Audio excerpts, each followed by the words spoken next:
y'all rappers do all that capping in your caption. You the captain of capping. I'ma start saying, oh, yeah, captain graduated from Cap University with that capping gone. Happy Earth Day, your birthday spent to the ground. Hey, pass me the ball, I'm finna jump in. A 2-2-3, I snuck the brownie in the function. For safety, of course, so you ain't know about my run-ins. Tag team matches, so you ain't know it was a jump in. Stop playing. Shotty drop it like it's a hot pen. Locked in. Great posture, so I do not bend. Don't speak. Let the Cuban link do the whole speech.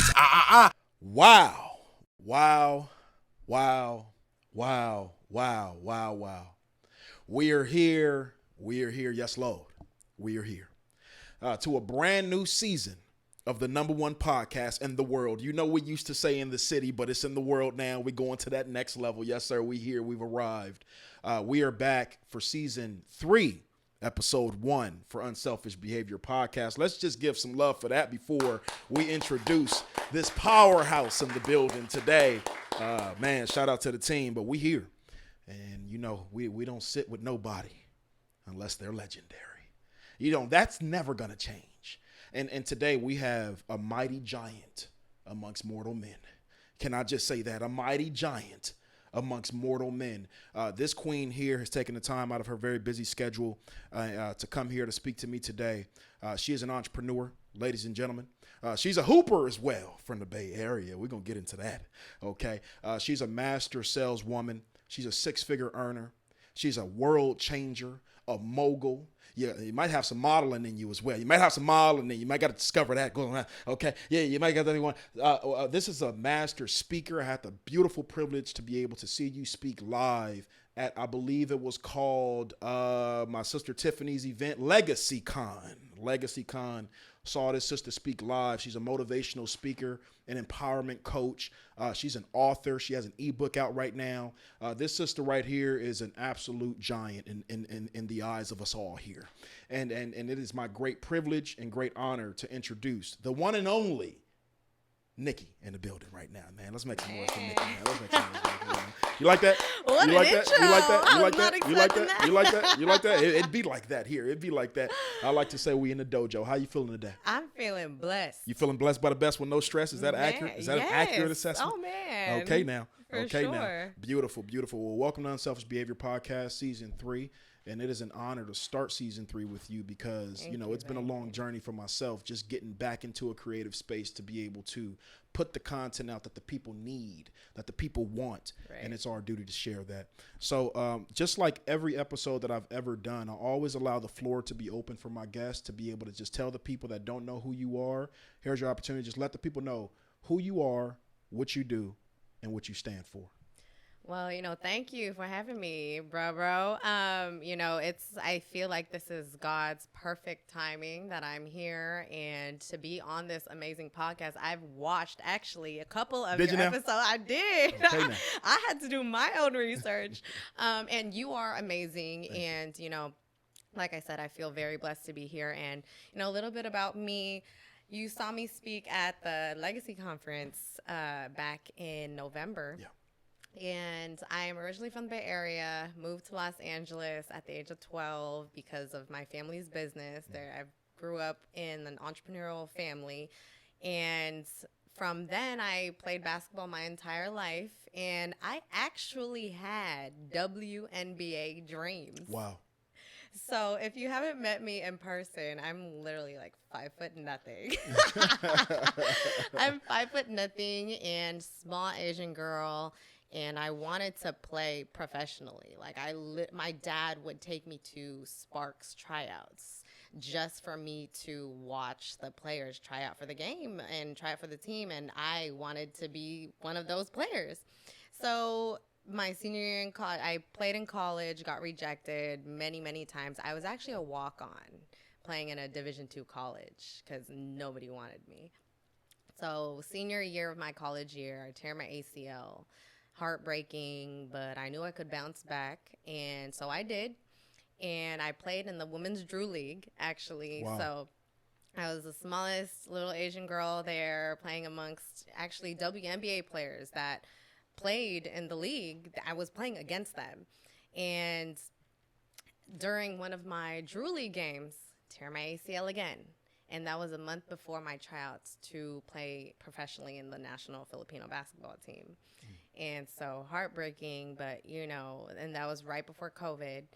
And I got my degree in kinesiology, wanted to become a sports medicine doctor because of that. And so I tried that, and I actually worked at the Mamba Sports Academy. That's when I got the opportunity to work alongside Kobe Bryant. Okay, now we got to pause there because Yeah. we got to shout out the late Yeah. great Kobe Bryant, and I do want to get to that story. Yeah. But however, the way that we shift gears here, Oh, and yeah, for sure. I knew that. And Yeah. I want to save that just because I have specific questions centered around Right. what it was like working with Kobe. What I want to do is take it back to the beginning. You're into basketball. Obviously, you're a hooper. When it's yet to be said whether you got game or not. We may have to get up on that court, see what's going on. Let's get it. See what's going on. But what I do want to say is, what was the pull for you as a young girl, especially with you saying that you have a height difference, obviously with the average basketball player, you can say whether male or female, and what was that pull for you to go into basketball? Take me back there. Well, my father actually made me try out and made me play. He actually made me play. I was forced to play the game, but I hated it at first. So my father played, just in the Philippines, and as well as my grandfather. So he played collegiately in the Philippines, and he was teammates with one of the Filipino greats. His name is Jaworski. So he was like the Kobe Bryant in my country. Wow. And so it was just that sport specifically got passed down from generation to generation. And I guess my father wanted to see me play. And so I hated it at first, playing in church leagues, playing on AAU teams. But I eventually, soon as I became a freshman in high school, and I'm sure a ton of the athletes out here who are watching this, once you hit high school, that's when you want to decide if you want to actually fulfill the game or not. If you actually love the game. And so I fell in love with the game. So I was, little 12-year-old girl, 6 a.m., waking up everybody in my neighborhood, dribbling the ball. So I was just a dog. I was just always that dog. I had that dog in me. And so being the smallest one on the court, everybody saw me as small, but I saw myself as the same height as everybody else. And, we can talk about that a little later on, but I applied that to my life. And I feel like growing up, I just feel like I just was born as a winner, born as a champion. Even though I didn't get to play in the league, I'm going to tell you guys how I got my own wins eventually later on in my career. I always had that dog in me. I was always a champion. Competitive. Yeah. And so when I got denied to play in colleges, and some coaches didn't want me because what do they see first? Oh, the height. No, I'm sorry, Miss Nikki Mungues, like, we can't accept you. I didn't care because I knew my potential. I knew I was a winner.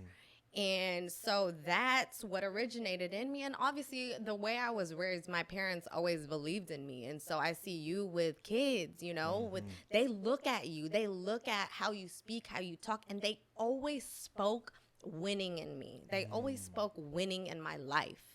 And so I just walked up in the court and I knew I could dominate. Even though I wasn't the best on the squad, best on the court, I knew I was the best one. I was always the hardest worker, even though I was the smallest one.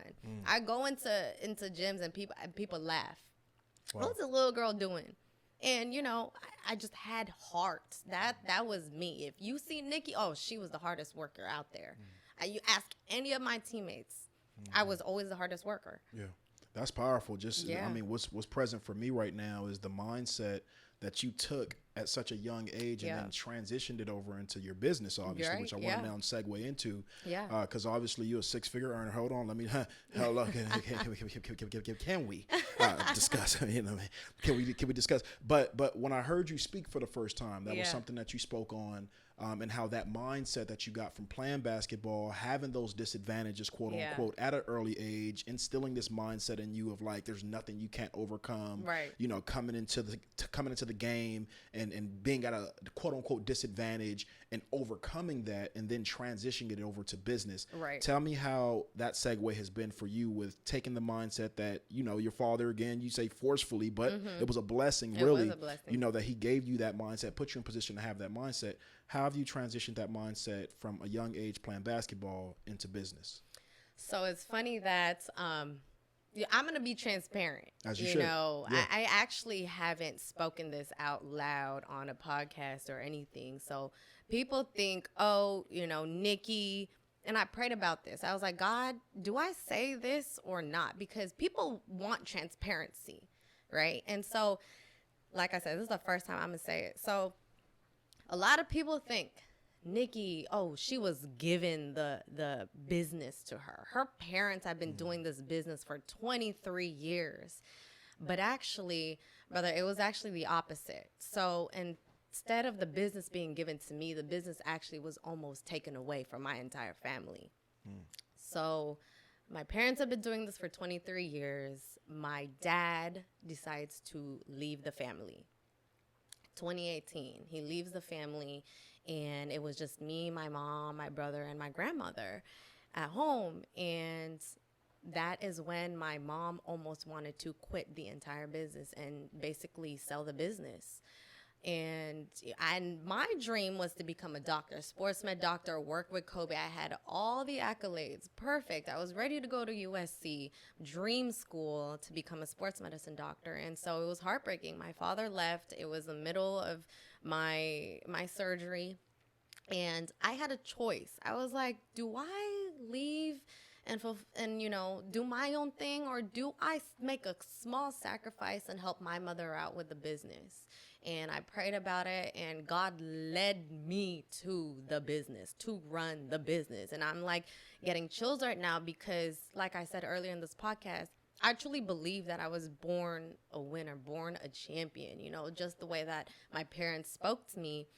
And so I did. I chose to do the business, run the business. And that's when I learned to, you know, turn my pain into my purpose, because that is heartbreaking to have your father leave you. And, you know, he's the one who brought me into the game, brought me into the business. And he was one of my biggest inspirations. I was a daddy's girl, you know how that feels like, you know, you have a daughter and he was my number one mentor, and to have him leave, bro, like that sucks. Yeah.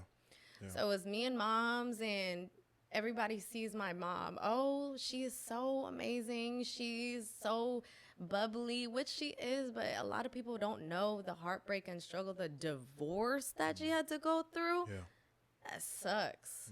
So all she had was me. And so as my mom, you know, kept going on with her life, I was her backbone. Like I was her right-hand man running the business. And so I ran the business. Nobody really knew what was going on in our family.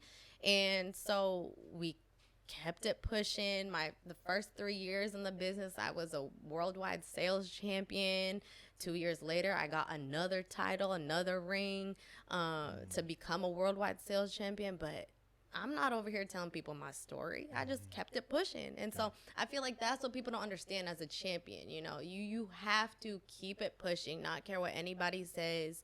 And at the end of the day, your success is up to you, not anybody else's. Just because people leave you in your life, people hurt you, people break you, it don't matter. Like, you are a champion.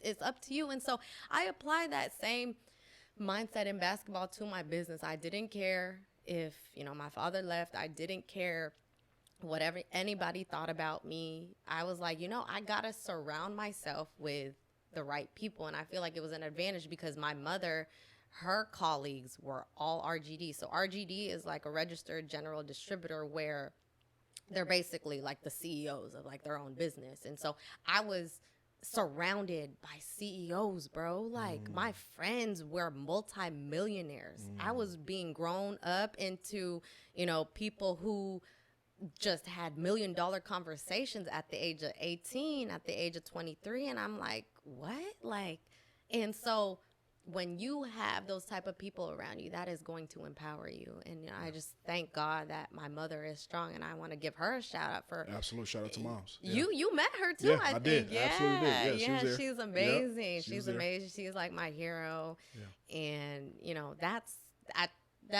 basically my story. I turn my pain into my purpose. I love that. And you said something that stuck out to me, which was the power of changing your circle. Yeah. You start getting around people at an early age that's now having a different language. You know what I mean? They talking about that whole different language, right? So, you know, I oftentimes, you know, speak to people and try to give them feedback on their journey centered around just that, right? Changing your circle. A lot of times, and this is a personal experience, and I always tell people this, I can't and I won't ever give advice or feedback to you if I've never experienced it.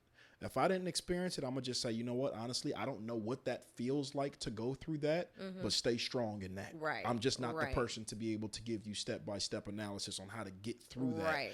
But I think it is very important for people to hear this. A lot of people are watching this podcast right now that have friends that they know they need to cut off. See, there's people that's watching this podcast right now that are in relationships that should have ended 10 years ago, 5 years ago, 3 years ago, and they know it, they feel it, but they're not acting on it. What was it about you that once the new crowd was introduced to you and they're speaking this new language, what drew you to that outside of just the money? How did that feel? I mean, just having these types of conversations, being in a room just with people like-minded like you, bro, like it changes you. It changes you. And, you know, I've lost certain friends. I've lost people. I wouldn't say lost, but you know, just people don't get me.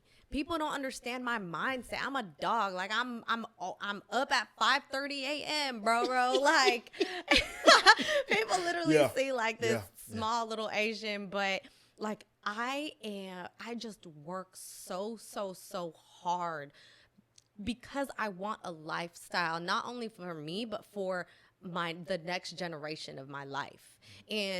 But I work hard right now because I want to work smarter later on, you know? I have big dreams and goals for my life. And for me, I don't like to waste no time. Hello. Can't get it back. I don't like to waste no time because time is one thing you can never get back. That's right. And if I'm over here having a conversation with one of my friends and they're just gossiping and not talking money moves, business moves, like you are wasting my time. What are we doing? Yeah. Oh, and here's this one. Can I add to that, Nick? I'm wasting my time. Like I'm wasting my time talking to you. Right. I'm wasting my time being in the same room as you. You know, and you said something. You said, I'm a dog. First thing popped in my mind, dogs don't roll with cats. Show me a pack of dogs and it's just two random cats in the pack. It just don't work like that. Right. No. You know what I mean? So go ahead. What were you going to say? Yeah, no, like once you surround yourself with people who have $1 million mindsets, people who are business owners, people who want you to win too, it changes your life. So I encourage everybody, you know, to examine your circle.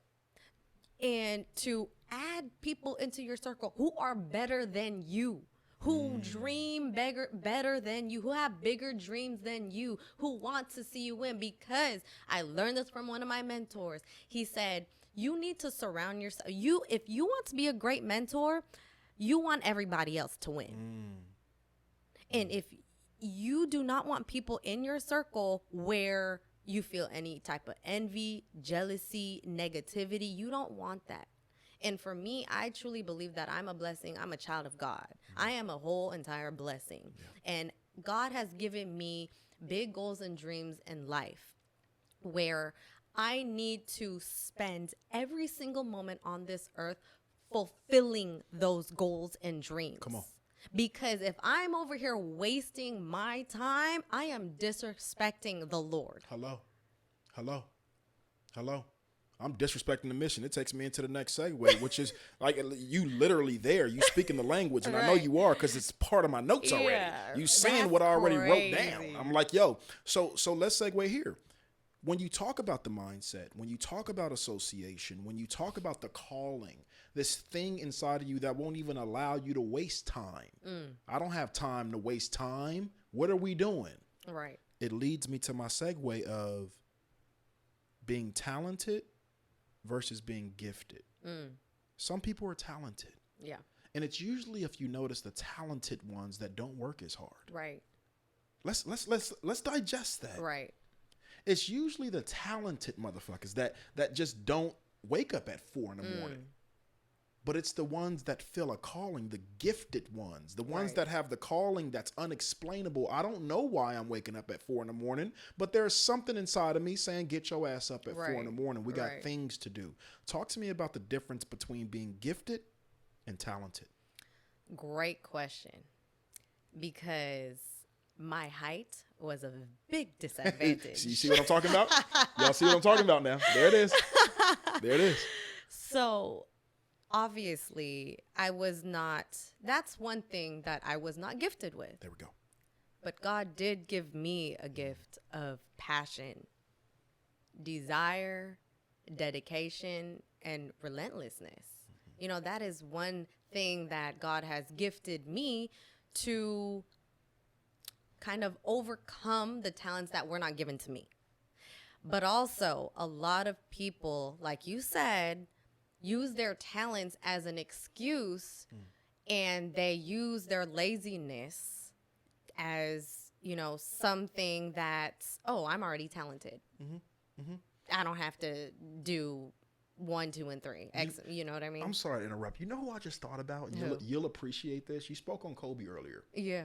Remember what the basis of his riff was with Shaq? This is literally what we're talking about right now. Literally. Shaq was so dominant that he didn't feel like he had to come into training camp in shape.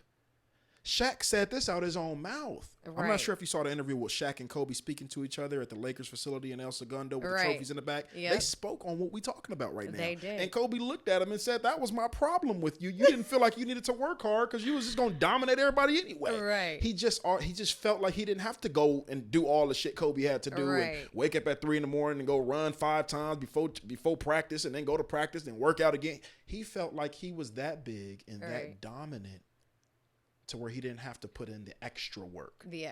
And how many people do we know like that? How many people have we interacted with like that to where it's like, yo, bro, you are so good at what you do. How are you not winning championships out here? How? It's because of the small details. You're not taking your gift as serious as other people take your gift. You don't see the light in yourself on the scale that others see. And I'm speaking to the people right now because remember, this is called, Unselfish Behavior Podcast, and I believe, let them know. Hello. And I believe that we all have a gift. Every human being has a gift. And if you choose consciously not to share it, you are selfish. So here we are unselfish and we share all the gifts, all the game, and we do it just like that. So real quick, let's segue into Kobe.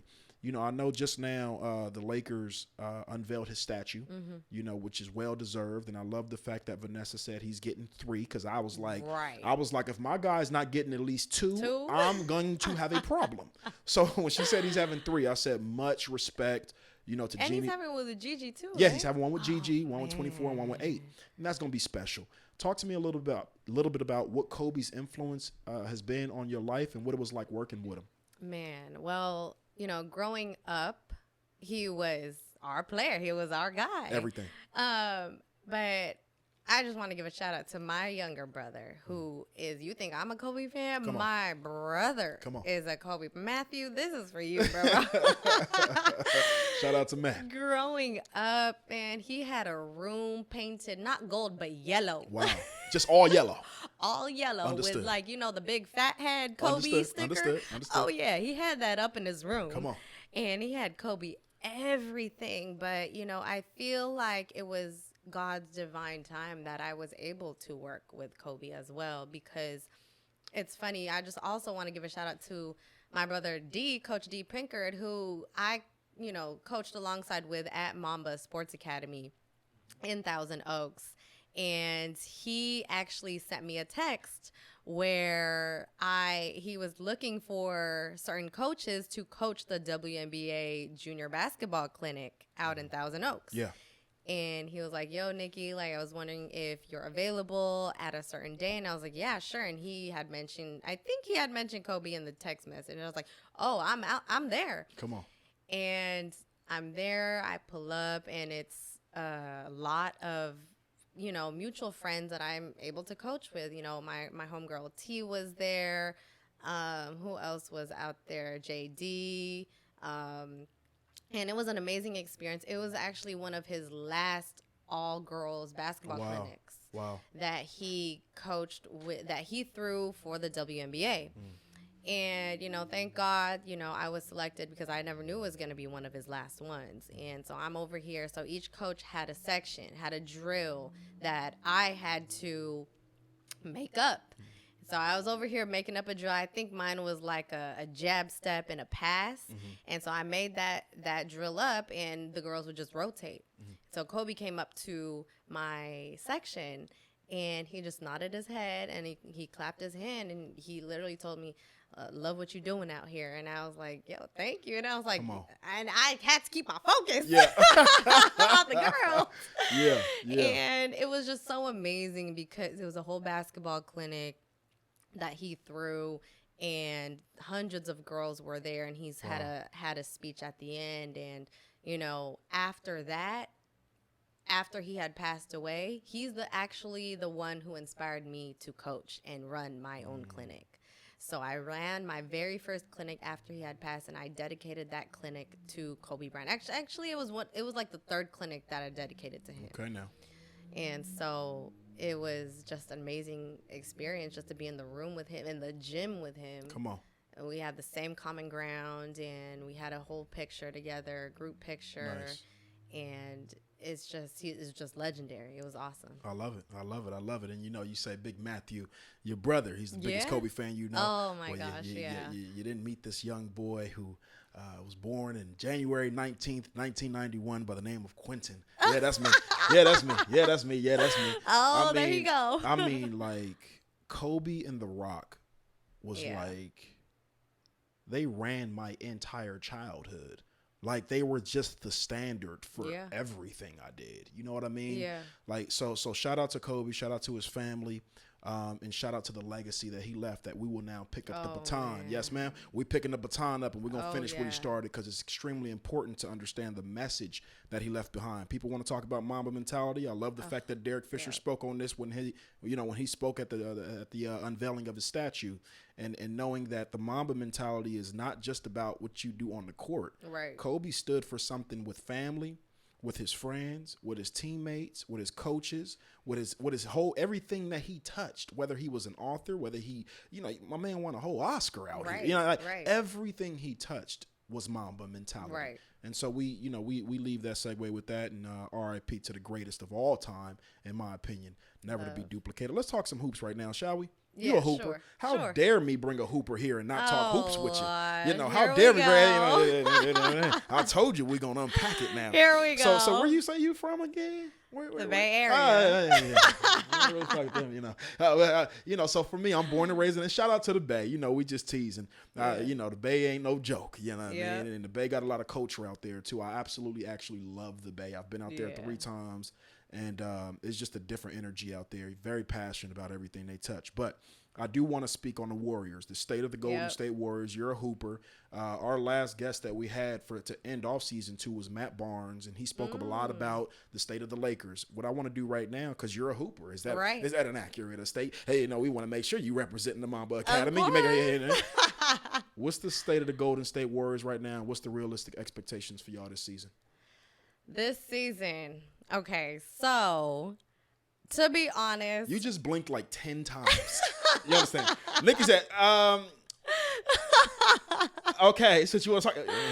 Okay, a true Warrior fan, and Steph Curry, love the way he just runs the game. True leader. And everybody looks at him, and he's like, carries the team, basically. Facts. They got a big culture going on at the Warriors. Yeah. And to be quite honest with you, I am so focused on my grind, brother, that I have not been paying attention. I've been paying attention to my numbers. I like that answer. I really do. Maybe it was a setup question. Maybe I knew you was going to say that. Maybe I was going to see how selfish you've been on your business. I do have this quote. What's that? Okay, I do have this quote where a lot of people pay attention to numbers on the screen, on the television. Come on. And they don't know their numbers in the bank account. Come on. That's a problem. It's backwards out This here. is entrepreneur Nikki talking. This is not just this is entrepreneur and hooper telling you. You know, I understand that. Yeah. And also, I am looking forward to this Steph Curry and Sabrina Ionescu. I am looking forward to that matchup. Who you got in that? Steph. I was going to say, that's probably tough for you because, you know, you hooper, you representing the ladies. Shout out to the lady hoopers, you know what I'm saying? You got some cold killers out there. Yep. But you also a Steph fan. I am. He probably going to take that. We're going to see. We'll see. Yeah, We'll see. yeah. We'll see. We'll see. But also, too, let's talk a little bit about, you know, the mindset of procrastination. You said something earlier that stood out to me.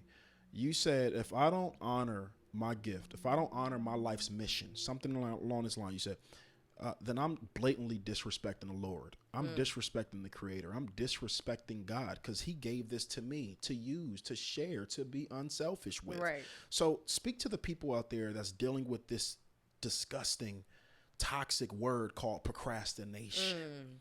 The gifted ones that's sitting at home knowing damn well they gifted. You've heard it your whole life. See, I'm speaking to the people. You've heard it your whole life. You've had people in your family telling you since you was young how special you are. But the procrastination is just holding you back. Speak to the ones out there that's dealing with procrastination and how to overcome it. So procrastination, I truly believe that every single day is a choice. You have a choice every single day to become great, to have to become one step closer to your dreams. Or you also have a choice to be one step away, to take one step away from your dreams. It's all up to you. And so I also coach AAU basketball, AAU girls, and my coaching style is I could teach you how to shoot a ball. I could teach you how to dribble, teach you how to win a game, but I want to let you know that you are a champion, but that is your choice. And so procrastination to me is a choice. You are genuinely disrespecting, like you said, your gifts and talents. So the reason why I also want to become a speaker is to let everybody know that you have an opportunity to be great. And procrastination is just disrespecting your gifts and talents. And I was speaking at one of my business meetings, and one of my girls, her name is Lisa. She's from the Bay Area. I give her a shout out right now. She had said that when my mother and I spoke to her at their office, she said that nobody has ever spoken success into her the way that my mother and I have spoken to her about it. And I truly believe that there are a lot of people in this world that do not know their full potential. They don't know what they're capable of. Maybe their environment, the people they surround themselves with, their lifestyle. And so if you want to be great, you have to believe in it. And I truly believe everybody in this world can be great. But you have a decision if you want to achieve your goals and dreams or not. Absolutely. And so I just don't like procrastinating. It's not in my lifestyle. Yeah. How did you know you were a gifted speaker? At what age were you? When did you know, okay, I'm special with this mic? Right. I saw you speak. Right. I don't say this to, I'm dead. Like, I don't say this to everybody. Yeah. You came out like a force. Just from the gate. Oh, shit. Oh, she talking. She's sorry. Let me sit up straight. Understood. It's no like you have that force, that thing. When did you know you were good at it? When I was young, I always wanted to be in certain type of leadership positions. And I ran for ASB. I was vice president of my class. I was, what else was I? I was Kiwanis. I don't know. I was basketball team captain. And so being in a type of leadership position, you have to lead people. And yes, with your actions, but also with your words. So I was always speaking to people fearlessly. I was like, get me in front of a crowd. Like, it's funny because the one of the top fears of people in this world are public speaking. Like, I feel like people would rather, I forgot. I think it was like have a baby. People would rather have a baby than a public speaker. I heard one of my mentors, David Rayner, say that before. Something like that. Like something crazy. And I was just always just fearless. And I'm like, what are people scared of? Like, I don't understand you know? Yeah. And so it's funny that you say public speaking because I'm actually competing in one of... That was my next step. Just sucking right out of my mouth. Yep, go ahead, speak on that. But I also hired a speaking coach. So, yes, you had seen me speak at the event, and I came out so lively and all that. But shout out to Coach Jake Shannon, who is my speaking coach with Grant Cardone. He had coached me to be like, Nikki, your presence is already... It's enough. Loud. It's enough. That's the same feedback I got. That's crazy. Q, and you that's don't have to speak loud, bro. That's from a professional. Come on, that do this. Coach. So I'm giving y'all some game right now, Coach Jake. If you see this, your presence is already in a Beyonce. She just walk up in there like, and her presence is enough. And so, you know, and I prayed about this too, since now we're going to talk about my event. I prayed about this too, and I was scrolling on social media. I wake up very early, and I see this post, the Great American Speak Off, at 6 a.m. in the morning. Wow. I see this post. About to, you know, get up and get ready for my day to go to church. And I'm like, nah, I'm not going to do this. And so I'm at church, and I'm like, God, let me pray about this, because one thing I want to do this year is to pray about every single move that I make, every person that I speak to. I want God to speak through me. Okay. And so I'm at church, and Pastor PT, I don't know if you know PT Roberts, Teray Roberts. I'm at One LA Church, and his sermon was, you just got to take a step. Take that step to make your dreams come true, to fulfill your dreams. And I'm like, God is speaking to me right now. Like, God, talk to me. Like, do I sign up for this audition or not? So he told me to take a step. So I took the step, and I sign up, and I get a VIP audition. So I'm one of the very first to audition. So it's an all-day audition on Saturday, and it was one of the last auditions in Los Angeles. And actually, it was through Zoom. It was virtually, so it was nationwide. And it was all day, and my mom was in the room with me, and I make it to the semifinals. It was 2 rounds. And so I make it. And so next week, actually, I fly out to Florida, Miami, Florida, for the semifinal round. Come on. We're rooting for you, too, man. Thank you, guys. So, you know, I pray to God that I make it to the finals, and... You know, I never knew that I was going to be in this type of competition. It's kind of like American Idol, where, you know, you have 1 to 2 minutes to sing your song. But here I am given like 2 minutes to say a motivational speech or to say a speech with like a message. Yeah, it's awesome. And it's with Grant Cardone, the finals. When I win, I'm claiming it. I get to speak at one of the biggest business conferences in the world. Wow. Yeah, with Grant Cardone. Grant Cardone's a monster. You know, he's a fucking monster beast. Yeah. I love it.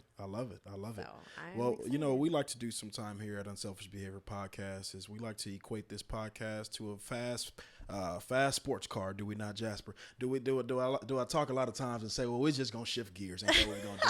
We're just gonna shift gears. Sometimes it feels like we're driving the goddamn. You're definitely ready. You're one of the chosen ones. But you know, I want to talk about something that's prevalent in our society. I want to talk about something that a lot of people are struggling with. I want to talk about this because you have direct experience in it. We spoke about it before we start filming, and that's the dating scene out here. You see how the tone changes? And that's the dating scene. Doesn't sound too exciting when I say it, but I know nothing about it. So just we want to know, Nick. You know what you know. First of all, let me ask you a viral question. Okay, go ahead. Can we do that? Can I ask you a viral question? Yes. I see this question on TikTok and Instagram all the time. And I see people walking up to, particularly ladies, they walk up to ladies and they ask them this question that seems to be everywhere.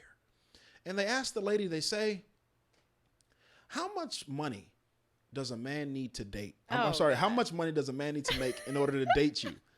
What is your answer to a question like that? Okay, I'm going to be super transparent. Right there. That's you right there. Talk to the ladies and talk to the fellas. They right there. They right there. Yeah. Sis.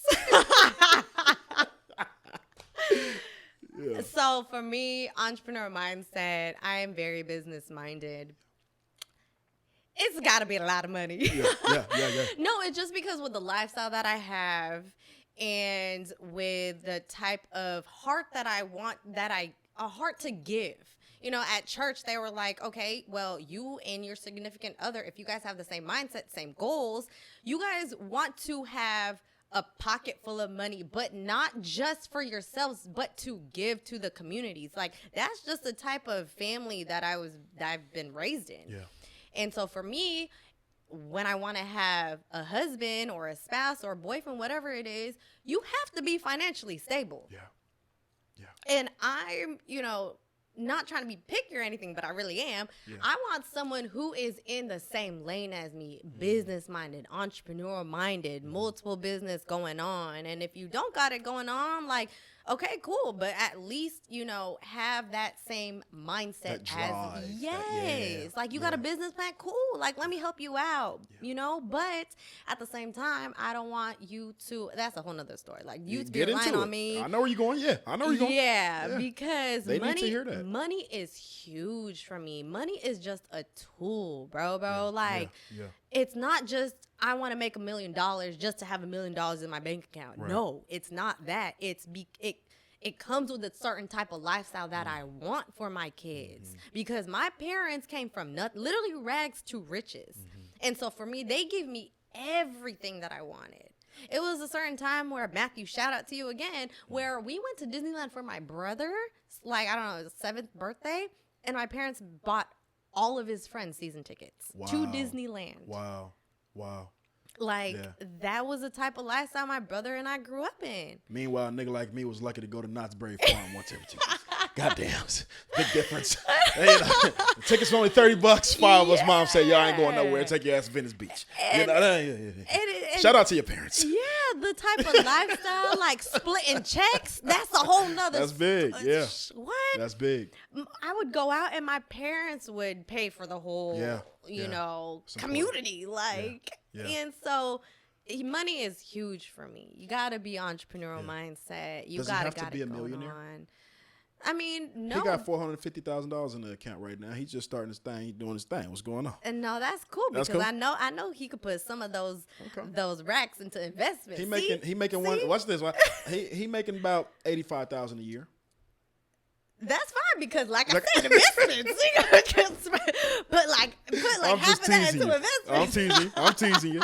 I hear you though, and I hear you, and I think it's important, because when I hear that question asked, my answer. Obviously, I'm not a woman. No one's ever asked me this personally, but I can understand how somebody can say what you just said, because your goals are in alignment with that. Right. Your drive is in alignment with that. Now, that's not to say every woman's drive is like that. Exactly. You have some women that's like super okay with just not having a mansion and not taking trips and they're happy. Right. And I learned that from my dear mentor, who I will meet one day. Gary Vaynerchuk. Right. Gary V speaks on this all the time. He says he's in the business of rebranding the idea of what success is. Success is not, this is Gary V speaking. He says success is not about money. Success is about happiness. It's about peace. Right. So some people are completely happy a manager at T-Mobile. Right. They're happy. They have their Toyota outside. They got their kids.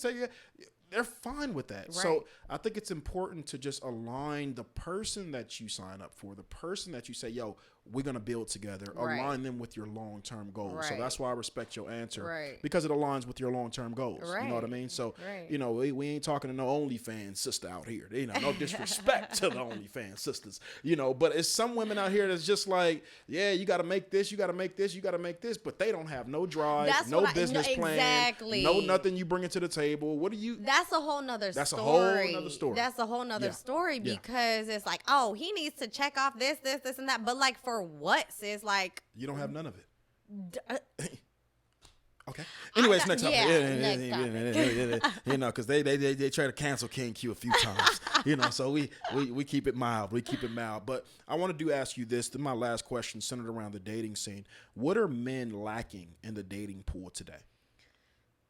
I saw this, quote where my best friend had posted it. He was like, oh, he could be the finest man out there, but his mindset just ugly. It don't align. Yeah.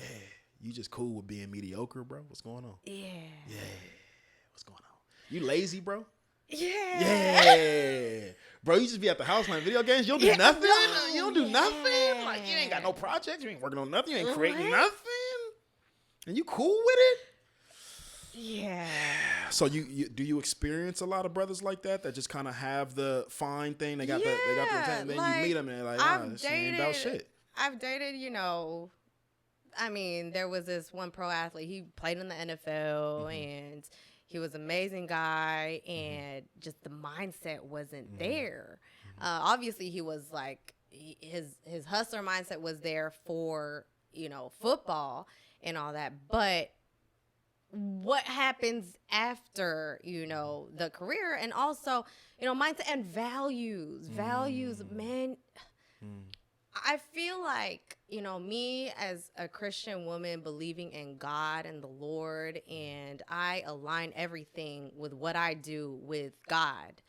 And I'm just gonna be honest, I feel like it's hard for me to find someone who has that same belief. And if you're out there, cool, but I don't know if it's in LA or with the type of lifestyle, the business that I run. I don't know. And so I feel like that is like one of the number one things that has been really hard for me. Yeah. It's just having, a God-fearing life and to just dedicate your life to the Lord, because I've dated a few people who didn't have the same beliefs as me, and it was hard. They were amazing, handsome, did everything, checked off all the boxes, but it was just heartbreaking because that was like number one for me, was God. Do you feel like our generation has a religious disconnect?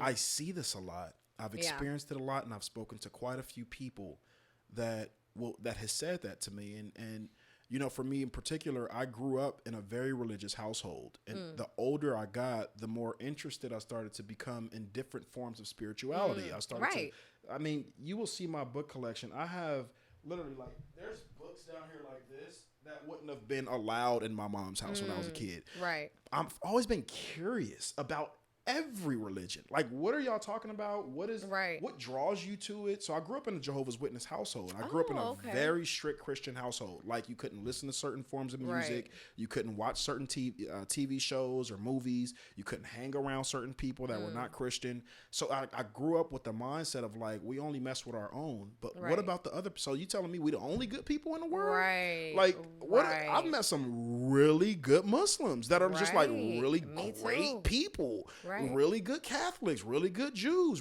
I've met great people from all diasporas. So I feel like, I'm speaking from a personal perspective, but it's also based off what I've observed with our generation. I feel like we really are stepping into, our generation is really stepping into asking more questions, being more consciously aware of spirituality. You see more people around our age group wearing crystals and talking about manifesting and the new moons and numerology and all these different things that wasn't talked about when I was a kid. You didn't hear people talking like that, and if they did, you thought they was weird. Now it's mainstream.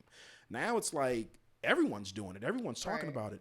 Do you think that has something to do with it? That Huge. men are intimidated by a Christian, a Christian woman with a strong faith? Yeah, well, my mom always tells me this: religion won't save you; your relationship will. And so, I grew up in a Catholic household. My grandmother, I did the rosary almost every single day with her growing up. But at the same time, my mother and I still go to we still go to Catholic church, and we still go to Christian church. Like, it's literally our relationship with God. And so I say that to say, I feel like people in our generation have a lot of church hurt. Yeah, I agree. Church hurt? Yeah, it's a thing. It is a thing. Yeah, it's a thing. It's a thing. Well, if God is alive, why did this happen to my life? And they start to blame God, and they go on and they do other spiritual like rituals and all that, do all their own research. But what they don't understand is that God is putting them through those obstacles for a reason. It's for a test, because God is always still going to be there regardless, And so it's okay to explore other, rituals and religions, but it's been really, really hard for me as a Christian woman to look for somebody who has that same value as me, because, that's what's being a Christian all about. You have to have that strong foundation. And I truly believe people who don't have that strong foundation go into certain, they fall for temptation. But, you and I have these conversations all the time where, God is, we want only what God has for us. Right. That's right. That's And right. so, like I said, I truly believe people who don't have that strong foundation, they tend to have church hurt. Yeah, absolutely. And I think a lot of people bash religions based off their own personal experience without realizing, there's a lot of great people, great models, great individuals that are Christian, that do go to church, that do believe in the Lord, that do. And I think that, and I got to say this before we get out of here, it's very important for us to talk about this one. We are in a world right now to where hate, darkness, demonic shit is so glamorized. I'll be looking at this shit like, I don't remember seeing this shit when I was a kid, dog. Right. Like, I don't remember us seeing, no disrespect to the sisters like Doja Cat, I was just about to dressing say like a that. demon, Right. Lil Uzi Vert dressing like a demon, glamorized. Like, our kids are watching. Are we talking about like Lil Nas X giving the devil a lap dance, and he came out with the giddy up, whatever the fuck song was, Cowboy, whatever the fuck that shit was, Right. catered to the kids. How important is it for us to what, no matter the religion, because I think it's a distinct difference between light and darkness. Right. That let's just start there. Right. How important is it for us, models, individuals that God has placed on this planet to be the light for people? How important is it for us to get these messages that we have in right now across to the children, the youth, because they are under attack right now as we speak? I mean, you just said it, bro, to continue to be the light. We literally have to keep going and shine our light, because there is a lot of people that need our help. Yeah. And you and I spoke about this over the phone, where we want to be world changers. Yeah.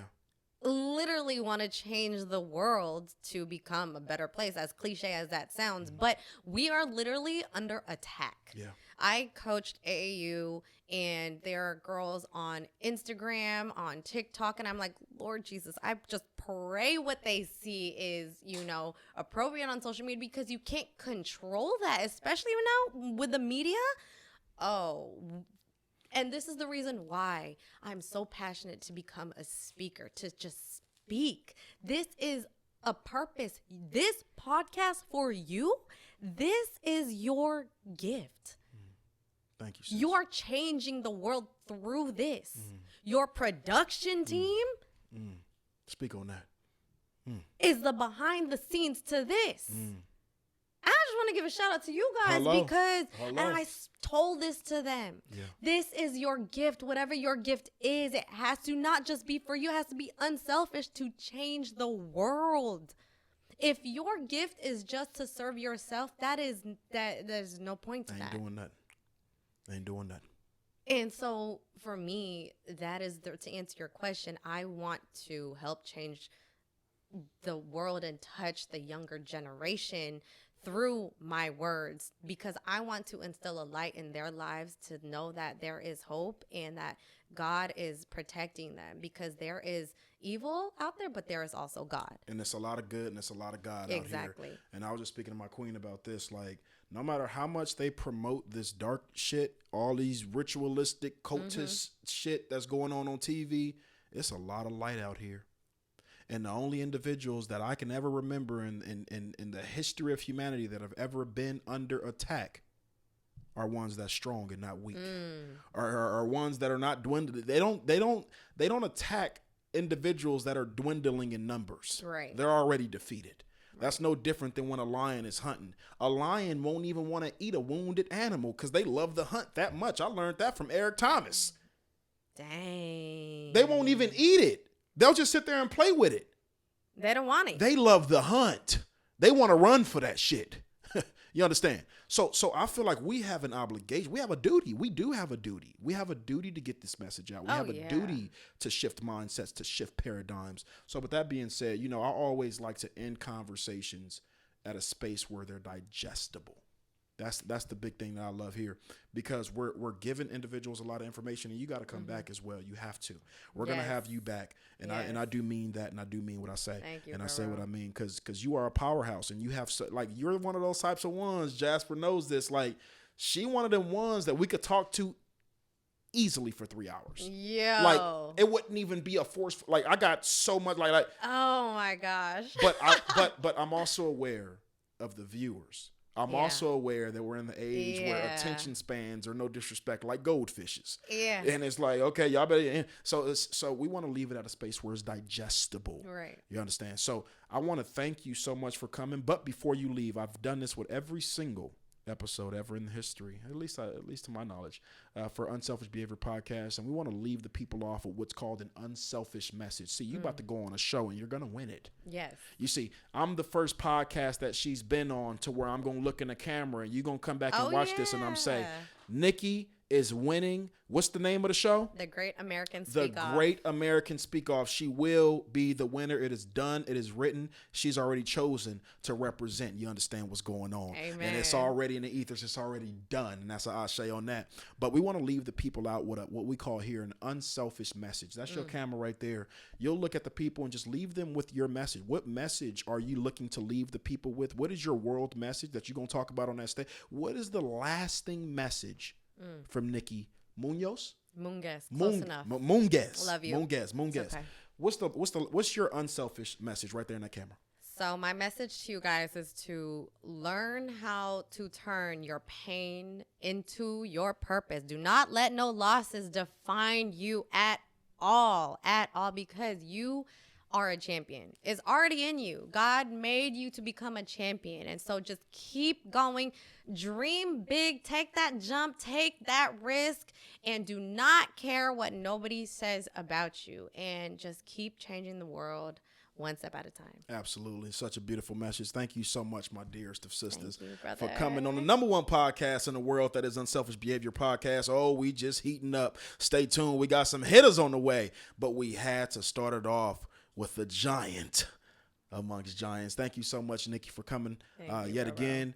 It's your main man, King Q. It's your main man, Jasper, in the building. We got Tone Bone Malone in the building. We got the Queen in the building. We got Nikki in the building. We got the kids back there. Hopefully they sleep. It's the Unselfish Behavior Podcast, and we out. Sauce me up, whoa, sauce me up, sauce me up, bitch, sauce me up, goddamn,